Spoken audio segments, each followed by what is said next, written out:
नमस्कार, स्वागत है आपका द फोर्थ स्टेट यूट्यूब मंच पर। मेरा नाम है रविंद्र सिंह शोरान। आपसे गुजारिश है हमारे चैनल को प्लीज ज्वाइन कीजिए, उससे हमें आर्थिक मदद मिलेगी। आपकी छोटी सी आर्थिक सहायता हमारे लिए बड़ा वित्तीय सहयोग होगा। अब आज की खबर खबर यह है कि संसद के बजट सत्र के दूसरे हिस्से की शुरुआत 9 मार्च से होने वाली है। अब जानते हैं फिर खबर क्या है। खबर उसके पहले ये आ गई है कि 9 मार्च को एक धमाकेदार ऐतिहासिक दिन होगा। ऐतिहासिक दिन इसलिए होगा कि उसी दिन लोकसभा के अध्यक्ष ओम बिरला के खिलाफ अविश्वास का जो प्रस्ताव है, उनकी जो रिमूवल का नोटिस है, उस नोटिस पर बहस होगी और संभावना है कि उसी दिन मतदान भी होगा। यह है उसमें जो लिस्ट ऑफ बिजनेस आती है उसमें आ गया है ऑलरेडी। तो एक तो ये है। उसके पहले आज क्या जिक्र आ गया उसका? आज ये जिक्र आया है कि ममता बनर्जी की जो पार्टी है तृणमूल कांग्रेस, तृणमूल कांग्रेस बड़ी पार्टी है। संसद में विपक्ष में अगर सबसे तीसरी सबसे बड़ी पार्टी कोई है तो वो तृणमूल कांग्रेस है। भाई सबसे बड़ी तो आप जानते ही हैं, सबसे बड़ी पार्टी तो है कांग्रेस, फिर आपकी समाजवादी पार्टी, तृणमूल कांग्रेस, डीएमके, ये सबसे बड़ी पार्टियां हैं। तो तृणमूल कांग्रेस पार्टी जो है उसने एक बड़ा फैसला ले लिया है। खबर हालांकि अभी सूत्रों के हवाले से है, लेकिन फैसला ले लिया। फैसला ये ले लिया है कि जब रिमूवल के नोटिस पर वोटिंग होगी, पहले तो डिबेट शुरू होगी, डिस्कशन होगा, उसके बाद कहीं जाकर होगी। तो जब डिबेट होगी और उसके बाद जब रिमूवल पर चर्चा की जाएगी और वोटिंग होगी, तो वो तृणमूल कांग्रेस के जितने भी सदस्य हैं, सांसद हैं, वो लोकसभा अध्यक्ष ओम बिरला के खिलाफ मतदान करेंगे। मतलब एक तरफ तो विपक्षी एकजुटता दिखेगी इससे, दूसरी तरफ ये महत्वपूर्ण क्यों है? महत्वपूर्ण इसलिए है कि जब रिमूवल के नोटिस पर दस्तखत करने का समय था, एक नोटिस देना पड़ता है, आप जानते ही हैं। नोटिस दिया गया था कि भाई ओम बिरला को हटाओ, हमको इसमें भरोसा नहीं है, इनमें भरोसा नहीं है। तो ये नोटिस दिया गया था सेक्रेटेरिएट को, लोकसभा का सचिवालय को, सेक्रेटरी जनरल के थ्रू। तो ये नोटिस जब थमाया गया था तो उस पर कई पॉलिटिकल पार्टीज के लोगों ने, जो अपोजिशन के हैं, उन्होंने दस्तखत किए। लेकिन उसमें दस्तखत करने वाले लोगों में तृणमूल कांग्रेस का कोई सांसद नहीं था। ये बड़ा विवाद का विषय बना कि भाई इन्होंने साइन नहीं किए तो क्या होगा? अब ये लोग क्या ओम बिरला को नहीं हटाना चाहते हैं या हटाना चाहते हैं? तो अभिषेक बैनर्जी ने कहा था कि हम लोग चाहते हैं कि एक मौका और दे दिया जाए, ओम बिरला को एक मौका और दिया जाए। वो क्यों? क्योंकि भाई एक मौका दे देना चाहिए अगर वो अपने जो उनका रवैया है उसमें कुछ सुधार लेके आते हैं और संसदीय संवैधानिक मूल्यों के आधार पर अपने कामकाज को आगे बढ़ाते हैं, तो हम लोगों को इस प्रस्ताव पर आगे बढ़ने की फिर जरूरत ही नहीं है। ये बात अभिषेक बैनर्जी ने कहा। लेकिन अब क्या हुआ? अब उस पर कुछ हुआ नहीं। सदन के बीच में आप जानते हैं कि करीब 15-20 दिन का वक्त बीत गया है, पहले सत्र के पहले, बजट सत्र के पहले हिस्से में और दूसरे हिस्से में। ये 9 मार्च से जो शुरू हो गए 2 अप्रैल तक चलेगा। तो ये हो गया है। अब सवाल ये उठ रहा है कि जब ये मामला चलेगा, जब बहस इस पर होगी, तो अभिषेक बैनर्जी ने तो स्पष्ट कर दिया है कि भाई पहले तो कहा था कि हम दस्तखत नहीं करेंगे, अब उन्होंने कह दिया है कि हम लोग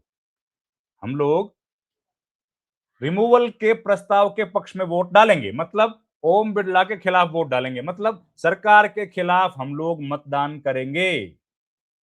अब उससे होगा क्या? देखिए, उससे कुछ होगा नहीं। परिवर्तन क्या होगा?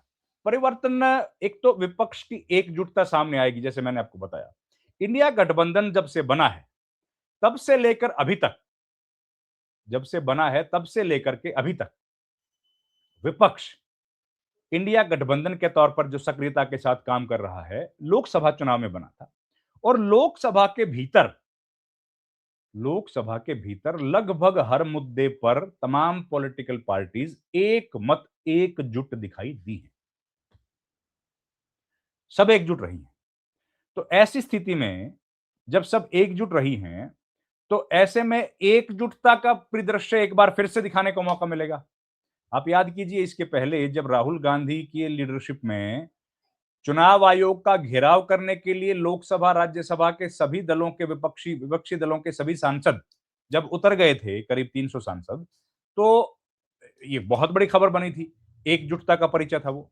और अब एक बार फिर से मौका मिल रहा है कि वही एकजुटता को प्रदर्शित करने का, उसी एकजुटता को प्रदर्शित करने का मौका एक बार फिर से मिल रहा है। तो जो इस तरह की बातें कही जा रही थी कि भाई लोकसभा के भीतर यानी कि संसद के भीतर विपक्ष के लोग एकजुट नहीं हैं और इनके अलग-अलग विषय पर अलग-अलग विचार हैं, वो बात भी खत्म हुई। विपक्ष एकजुट हुआ और ये तो देखिए होगा, ये तो अभी भी होगा, बाद में भी होगा, सदन के भीतर भी होगा, बाहर भी होगा कि अगर कोई उत्तर प्रदेश का मुद्दा आता है, तो ज़ाहिर है समाजवादी पार्टी उस पर और ज़्यादा गंभीरता से, मुखरता से वो स्पेस लेने की कोशिश करेगी कि हम लोग इस पर अपना विचार रखें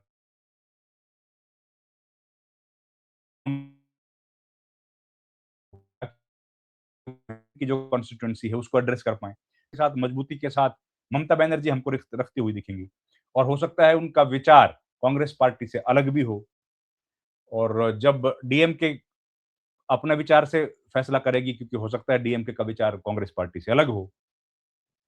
लेकिन बड़े जो राष्ट्रीय स्तर के मुद्दे हैं, उसमें देखा जा रहा है कि इंडिया गठबंधन एक मजबूत विपक्ष का एक बहुत बड़ा गठबंधन के तौर पर सामने आया है, जो लगभग बड़े अंतर्राष्ट्रीय और राष्ट्रीय स्तर के मुद्दों पर एकजुट दिखा है।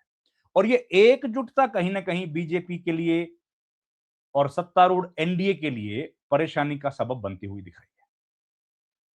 अब यही सबब बनेगा जब विपक्ष के तमाम सांसद ओम बिड़ला के काम के बारे में, उनके कार्यकलापों के बारे में चर्चा करेंगे, बहस होगी और बताया जाएगा कि कैसे ओम बिड़ला ने पिछले 6-7 बरस में संसदीय परंपराओं का नुकसान किया है, संसदीय परंपराओं की धज्जियां उड़ाई हैं और कैसे एक पक्ष की तरफ झुके हुए दिख रहे हैं और जो कैसे हमारी संसदीय परंपराओं के खिलाफ, ये सब चर्चा होगी। वोटिंग में कोई असर नहीं पड़ेगा क्योंकि भाई विपक्ष के पास अगर ज्यादा वोट होते तो वो सत्ता में होते।